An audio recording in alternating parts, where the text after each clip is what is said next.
the Minnesota Timberwolves, Carson, you don't like the Randall trade. So where are they on your panic meter? I would probably have the Timberwolves at like a 4 or something. I just think that they have very clearly regressed from last season. I think that they've lost something defensively. I think part of that is the value that a cat could provide on the glass as a secondary rim protector. At the very least, he's a bad defensive center. He was a fine defensive power forward within this system and actually did some really good stuff for them, like specifically guarding the post that Randall just doesn't bring. I also think he's a better offensive player, and I think that you really see that now that he's unleashed in New York. So that's really the biggest thing for me. Like Dante obviously hasn't been as good as they would have hoped. The other concerning aspect to me, though, is how bad Mike Conley's been, because Mike Conley is a vitally important basketball player to Minnesota. It's not always flashy, but just considering some of the skill limitations and the lack of ball handling they have around Ant, Conley has been that dude who is making consistently good decisions, who is knocking down 42% of his threes, who's able to get to floater range with some consistency. And just having a player who is skilled and smart like that is important. And he's really, really been struggling to start this year. I think he'll shoot better, but it does look like he's taken a step back. And at his age, that's not surprising. So I just think Minnesota's gotten a little bit worse in a few different areas. And so I wasn't the highest on them before the year, but like if we're talking about some of these comparably slow starts in terms of record, I'm definitely more worried about them than Dallas. I'm much more worried about them than Denver, who's cleaned up the record stuff too, but a lot of people were freaking out about early in the year. I don't love Minnesota.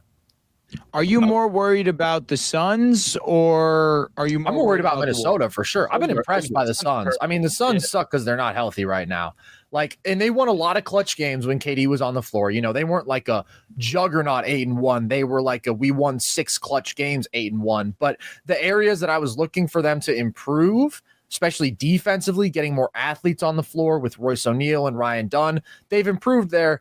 Personally, I never thought the Tyus Jones move was a needle mover. I don't think it is to this day. I think their issue offensively is they don't have real advantage creators. They don't get easy shots at the rim, but they're shooting more threes now. I think that's been a positive trade-off for them versus more of the mid-range stuff.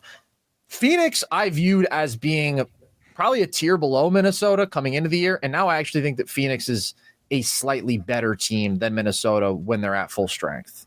Yeah, the one that I struggled, coming into the season, the two teams that I struggled between the two spots, the 4 and the 5, was Minnesota and the Suns. This Wolves team, offensively, it's an interesting one because Anthony Edwards is shooting an insane volume of threes. However, they're going in. Not much to really say on that. We asked the question whether it can translate from the postseason to the regular season. We've really seen him be a great three-point shooter there. We're seeing him be less aggressive at getting to the cup, and I really believe that that's because it is a less spaced floor, especially now that you have Julius Randle and Gobert on the court at the same time. With Cat there, you knew that there was going to be a lot more spacing. I just look at this team and just don't love the pieces around it offensively. I know they're top 12 in offense, top 10 in defense, or top 10 in offense, top 12 in defense. So I'd say my panic meter for them is around a 4, around a 5. It's just down the stretch when it's going to be meaningful basketball. Offensively, it's going to be a lot of Anthony Edwards, but is there someone that he can rely on a consistent night in, night out basis?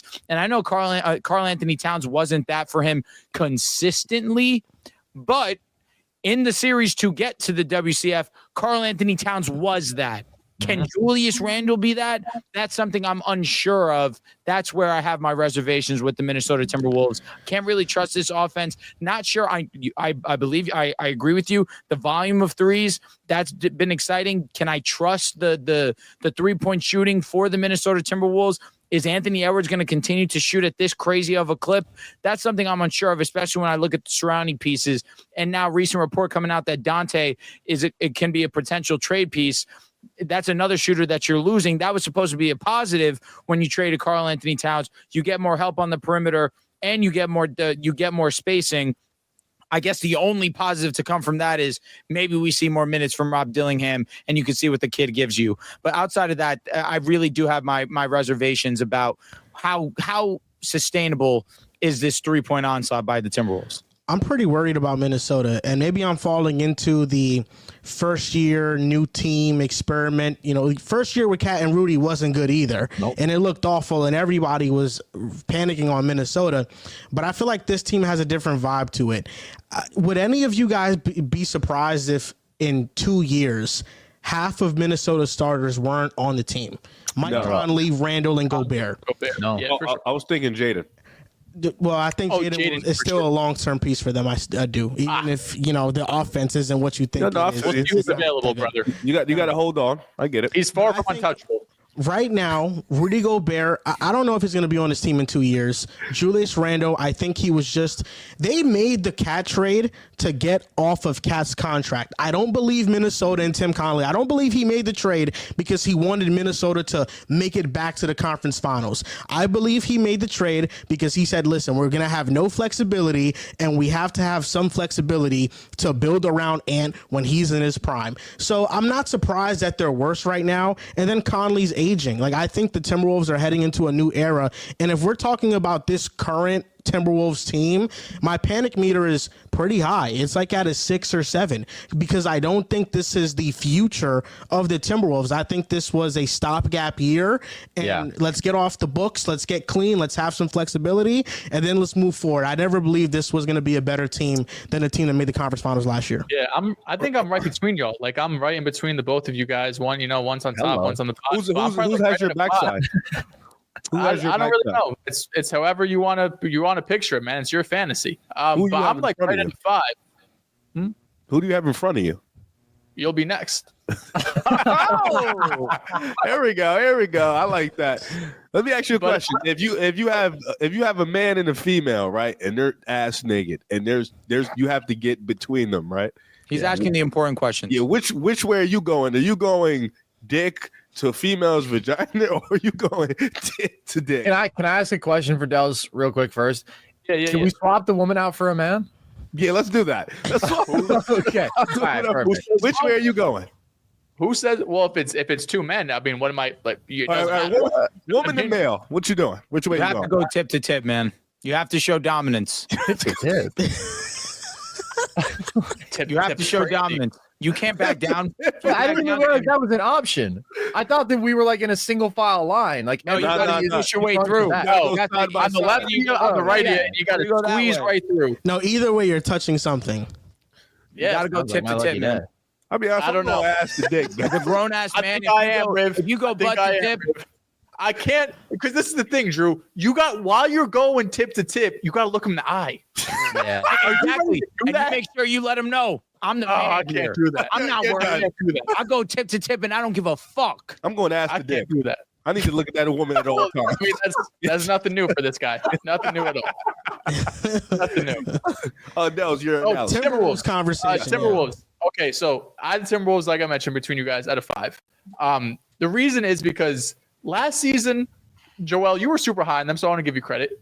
But they probably overachieved, right? Like, Anthony Edwards is 22 years old, and he's going on a historic playoff run. I mean, let alone nobody is usually as good as Ant-Man at 22 in the regular season, let alone elevating in the playoffs and doing a lot of the work to carry them to the WCF. I know, in the second round, Game 7, all of that type of stuff, fine. But he was the best player on that team, and it's not even a conversation. So you go into this season, and even with the trade, you're still expecting them to be contenders. You're still expecting them to be within that top 4 in the Western Conference. And we sit here, they're 8-7, they're 10th in the West, and everyone's played. Their top 6, 7 guys have all played 15 games outside of Mike Conley, who's played 13. And as Carson mentioned, it's not like Mike Conley's this real difference maker. You have Julius Randle, who sure gives you some lapses on defense and not the highest of IQ plays, but he's still, mostly efficient. You have Ant Edwards, as Drew mentioned, playing out of his mind.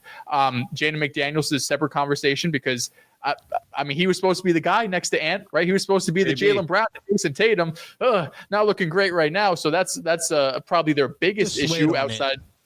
How long? How long are we supposed Julius to Randle wait? leaves and he gets more offensive opportunity. By that time, Jason be like 27. When Jaylen Brown was 27, he was all NBA player. He needs more offensive skill. When he was 27, he was a Finals MVP. Dels.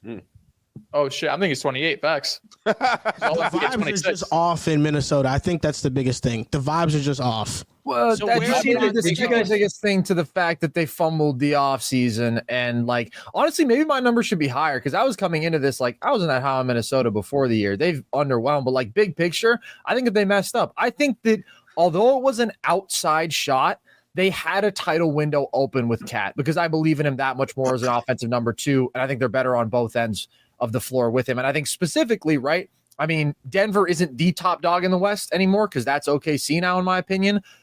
But they had the best formula to beating Denver, and they gave that up. So, yeah, like I don't like what the Timberwolves have done. Absolutely. So maybe I should be higher than a 4. Maybe I should be at a 5 too. You want to be right next to me, huh? I would love to be right next to you. No, he Dennis. wants to be on top of you. You guys are around. Well, the that's same another guys. time. No, he wants to be with you, it seems. I want to be tip to tip with you, Dels. Real. Oh, you guys are the same height, so you would definitely be like tip to tip. No, it literally be But like, I would be the alpha, clearly. I was gonna dominate you. But Dels just said earlier, Dels said he the one couldn't that do said it. He he'd couldn't go go tip to tip Joel and said, look "I at don't another want to man. smoke." So I'm behind you, Dels. I'm in the Drew school, man. I believe in Drew's teachings. I'm talking at a 5. I'm at a 5. This team, back-to-back losses to the Blazers, lost me. Lost to the Raptors. This team just, like you mentioned, Joel, the vibes are definitely off. Ant-Man has talked about it in a couple post games. Like they're just not fully locked in like they need to be. Sometimes they have these moments where they lock in a little bit too late in the game, or they lock in when they're down already. This team has not bought in yet, and I think offensively it's still a little clustered. I think Dante being open to trade, I don't know how true that report is. It's fake a little crazy 15 games into the season. Listen, Dante has always been this kind of streaky like player. Let my brother get some time to get the heat stroke going, because when he's blazing, it's coming. Like it's going to be there. You're going to feel Me it. too. It's going to be a lot. So you need to really lock in and let him getting integrated. But I think this Minnesota team, I'm at a 5 because I expected them to be a little bit more competitive, a little bit better. They haven't impressed me too much. And I think right now we're looking at the West. And we've had a couple surprises too. So like Denver, they just started to get it going. Dallas just started to get it going. So a lot of these teams that had late, playoff success, they're not all the way. They started a little bit sluggish. So I'm going to give them a little more time. That's why I'm giving them a 5. But I definitely haven't been impressed.